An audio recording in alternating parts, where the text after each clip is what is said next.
ఎవరికి కొద్దిగైనా ఏది చెప్పడానికైనా కూడా రెస్పాండ్ లేకుండా ఉన్నారు సార్. ఎందుకు సార్? ఇప్పుడు ఎవరికి చెప్పుకోవాలి సార్ మా బాధలు? ఇప్పుడు ఎవరు చెప్తారు? ఎవరు వింటారు సార్? ఇది ఎవరు ఇన్ని ఏం చేస్తారు? ఎవరు కట్టిస్తారు? దాన్ని భరిస్తారు? ఎవరు భరిస్తారు? ఎలా చేయిస్తారు? ఏం చేయాలి సార్? నాకు ఏం తోస్తలేదు సార్. అంతగానం ఘోరం చేయడం ఎంత వారం ఎక్కడ నేను చూడలేదు. ఏ ప్రభుత్వం చూడలేదు. ఇప్పుడు ఎవరు సార్ అది అట్లా చేయమని ఎవరు చెప్పారు సార్? కనీసం మీరైనా చెప్పండి సార్. ఇప్పుడు ఇలా కొలగొట్టమని చెప్పింది దేని గురించి కొలగొడుతున్నారో కూడా తెలియదు సార్ నాకు. ఇప్పుడు కాల్ చేయమని అక్రమ కట్టడాలు అంటే ఇప్పుడు కరెంట్ బిల్ ఇచ్చారు. ఇప్పుడు ఓనర్కి ఇచ్చిన కరెంట్ బిల్ ఇచ్చి వాటర్ అన్నీ ఇచ్చి వాళ్ళకి ఇచ్చింది గవర్నమెంటే కదా, మున్సిపాలిటీ వాళ్ళే ఇస్తారు కదా, మున్సిపాలిటీ వాళ్ళే కదా, గవర్నమెంటే కదా ఇచ్చింది. మరి అప్పుడు ఇలాంటివి ఉన్నప్పుడు ఎందుకు ఇచ్చారు సార్? వాళ్ళకి పర్మిషన్ ఎందుకు ఇచ్చారు? సరే వాళ్ళకి ఇచ్చారేమో, కానీ మాకు చెప్పలేదు కదా సార్ ఇలా ఉంది అని. మాకు తెలియదు కదా. మాకు తెలిస్తే ఎందుకు వస్తాం సార్? ఇక్కడ తెలిస్తే ఇది అంత ఖర్చు పెట్టుకొని ఇక్కడ ఉండడానికి మాకు అవసరమా సార్? మాకేం ఇదా? అలా చేయడం అది కరెక్ట్ కాదు కదా సార్.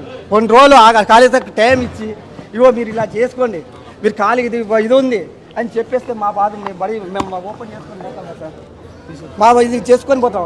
నిన్న చెప్పారు ఇవాళ తీస్తూనే ఉన్నాం కదా సార్. ఆ తీస్తుంటే కూడా ఆపకుండా ఎట్టా సార్? నేరి ఘోరం. ఇప్పుడు 1 గంట ఇప్పుడు వరకు అయిపోయేది నాది, మిషన్లో అయిపోయేది. అన్నీ తీసుకునేవాడిని ఇప్పుడు వరకు. ఇప్పుడు కొద్దిసేపు ఉంటే అయిపోయేది. ఇప్పుడు ఇంతసేపు ఇప్పుడు కూలగడ్డ ఏమొచ్చింది సార్? వాళ్ళకి ఏమైనా వచ్చినాయా? కట్టలు కట్టుకున్నారా? ఎవరైనా తీసుకొచ్చి ఇచ్చారా వాళ్ళకి? నోట్లో పెట్టారా? అన్నం తింటలేరా వాళ్ళు? అంత గడ్డి తింటున్నారా సార్? అన్నం తినేటోళ్ళు కదా సార్, మనుషులే కదా సార్. ₹1,00,00,000 మిషన్ ఉంది సార్. ₹1,00,00,000 మిషన్ ఉంది సార్. చెప్పిన మిషన్ తీస్తారు. లోపల కూడా గేట్ కాడ దగ్గర కూడా పోనిస్తలేదు. గేట్ కూడా దగ్గర కూడా రాణిస్తలేదు. అంటే గేట్ దగ్గర కూడా రాణిస్తలేదు సార్. నిన్న సాయంత్రమే చెప్పాను. తీస్తూనే ఉన్నాను తీస్తున్నా కూడా ఆగుతలేదు.